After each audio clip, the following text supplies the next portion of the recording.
to you by Mercury Insurance, Chris McGee, Robert Ory, and Big Game James Worthy. Gentlemen, welcome. How we doing?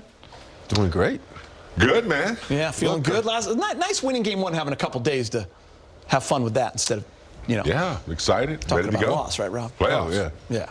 You like that because that means they keep stretching it out. That means those two guys can get better and better. Stretch it out. All right, let's start by taking a look at the playoff bracket. We will start in the East, and things are getting heated up. How about the Orlando Magic? 8 seed going up 1-0 on Detroit. Cleveland up 2-0. Knicks and Hawks. Knicks lost a 14-point lead in the fourth quarter. That is 1-1. And the Boston Celtics and Philadelphia 76ers are tied at 1 after Boston blew out the Sixers in game 1. Let's take a look at the Western Conference. Oklahoma City up 1-0 on the Suns. Lakers up 1-0 on the Rockets. Denver and Minnesota. How about that game last night? Just a frantic pace, physical. Minnesota evens the series. San Antonio Blazers, they're tied at halftime, 57-57. No more Wemby. He took a bad fall, hit his head, so we hope he's okay. But the Blazers looking to even the series as well. So before we get to game 2, let's reflect a little bit for the Lakers' big win in game 1. Lakers with an efficient offensive performance, shot a little over 60% from the field, the 29 assists, the 53% from 3, taking 19, so changing kind of their game plan, hitting 10 of those, 5 in the fourth quarter. There was toughness, there was resilience, and they were prepared for game 1, James, and it showed. I think they were. It's one thing that can't be injured on a team. You can lose players, obviously without Luka and Austin Reeves right now, but you can't injure chemistry. Chemistry can't be injured. That's something that the team has, whether you're the number 1 guy on the team or the 12th guy on the team. And the last month and a half or so, they built that up. They built it up on the defensive end. They started to really believe in that defensive effort. And then guys started to pick up. Ayton, Marcus Smart. We see Luke Kennard believing in each other. And so without 2 players, they still have that chemistry, and that's that's how they're playing, and that's how they're producing. And I think that had a big part to do with how they won the game. Rob, I was saying it this week. Those 3 games, I know it was against Golden State shorthanded, Utah, who's completely tanking, and Phoenix shorthanded. But I think those games helped get ready for that week of preparation. Well, you got to understand, when you're missing 2 starters, and now you're implementing 2 guys who hadn't pretty much started all year, they got to get used to the flow. And one thing that's not talked about is your mindset coming off the bench is different from your mindset in starting. And so that's one of the aspects you have to get ready for. And then once you get that down, you think about, you got Marcus Smart back too because he was injured. Now that you said to yourself, all right, guys, we know these 2 guys are out. This is what we got to roll with. Let's get prepared. And, people were talking about, why is LeBron in the game at the end of the season? Why is this? Because this is why. Yeah. Because you need this chemistry. You got to have that understanding of each other. So when you do walk on the court during game time, because practice, they say, what are you doing in practice? No. Practice is not the same as game time. So, but with them having that ability to have those couple of games to prepare for this without AR and without Luka, it was so important, and it showed up in game 1. You weren't here at the first game, but I thought of you at the first quarter. I'm like, Rob's going to love the way they're playing this first quarter. Yeah, I loved it. And the one thing I loved overall that I haven't really heard anybody talk about, if you look at, I always look at who shot the ball. Did you look at the shots? Yes. It was like 15, Balance. 10, 10, 11. And everybody that started scored in double figures. Yeah, 14 And when least. you're a team like that, even in the Orlando series, everybody didn't see how Orlando upset Detroit. Everybody in their starting lineup had double figures, and you had one guy that had all the scoring for Detroit. So when you got a balanced scoring line, that's the most frustrating thing for a defense, because I'm going to stop him. Nope, I can't. And it's really frustrating as a player. All right, for more, let's check in with Mike Trudell. He's joining us from Crypto.com Arena with the latest. What's up, Mike?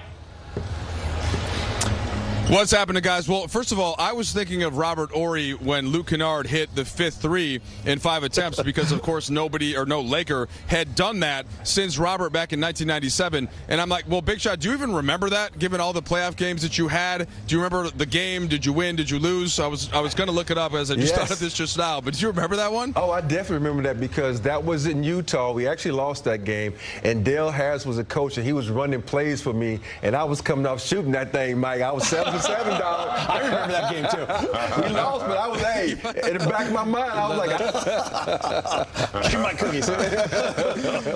Oh, man. Just as I suspected. All right, well, that's fitting for you, and you would go on to make just a couple more threes as your career continues. Some of them happen to be pretty big. One of them not too far away from me. Shout out to Vladdy for the tip out. Now, I will get to the issue at hand here. And speaking to J.J. Redick, the first thing I wondered is the Lakers know exactly what to expect from Houston at this point, right? They've seen him enough in the regular season. So where does J.J. Redick kind of hone in on what the Lakers need to do from Game 1 to Game 2? We start there and then get some other updates from J.J. as well, including on Marcus Smart. Here's the head coach. Probably not much of a difference. Got to take care of the ball and got to box out. And I'm sure that you're going in assuming that Kevin Durant plays, and I know you've addressed this, but what are some of the more important things and differences that he makes for Houston? Well, he's, the 5th leading scorer of all time, and he's done it at a high level for so long. He's one of the greatest players ever. He's just he's one of the most gifted scorers that I think that we've ever seen, and really just a fantastic basketball player. And if he shoots, you feel like it's going in every time. So we've got to do a good job with all our coverages with him. There's I assume, an energy and an edge that you guys sort of have to play with to be competitive in this series, and frankly on most nights. Like, who's been at sort of the leader in that consistently for you guys, and how they kind of led that way? Smart, I think, just naturally brings a level of physicality and toughness to the game. I think our guys, see that, they value that, and our staff values that as well. And I think it's when you can get 2 or 3 guys doing it, it becomes contagious. And I think when we've been at our best, whether that's been early in the season or our stretch in March, we all play with an edge and we all play hard. All right, there's J.J. Redick, guys. And speaking of shooting that thing, as Robert said before we tossed it to J.J., I was just turning around and watching LeBron. A little bit undersold, I think. His jumper has been on, right, for a couple of weeks now, really. And it's from 2, it's from 3. He isn't shooting at a super high volume, but he's been really locked in, and that could be a key once again tonight as the Lakers look to see if they can get 2 in a row against the Rockets. Skeeter. Perfect segue, Mike. Appreciate that. We were going to talk about LeBron's masterful performance in Game 1. 8 assists in the first quarter. Then he closed the 4th with 9 points. He was 2 rebounds shy of a triple-double. Rob, what did you love about his performance? I think that he didn't go out and try to do too much. Everybody's expect LeBron, Luka's AR, he has to take over. No, he doesn't. He has to play the game the right way. And that's been his rep throughout his career. He plays it the right way, and he takes what the defense gives him. And if he has the advantage, he takes advantage of that. And I like the way he just played his game. Everything was smooth, nothing was in a rush. And sometimes when you feel like you need to do more, you kind of rush the game up. You kind of exert too much energy. And you watch how he played. He didn't exert a lot of energy. He took what the defense gave him. He took advantage of mismatches. But more importantly, he made his jump shots and he got people involved. 13 assists, Skeeter. 13 assists, only 2 turnovers and 2 steals. So he's leading. That's what he's doing. And, there's no fear. There's no nervousness. There's no, pregame, I'm a little nervous, anxiety. He is locked in. He knows what he needs to do for Ayton. He knows what he has to do for Jake. And that's what he's doing. And when he has to go play bully ball and go take somebody in the post, that's what he's doing. So he's having fun, too. He knows his team is, has grown. And he just wants the opportunity to be in the playoffs. They worked hard for this home court advantage, and he's going to make damn sure that they already, have secured it.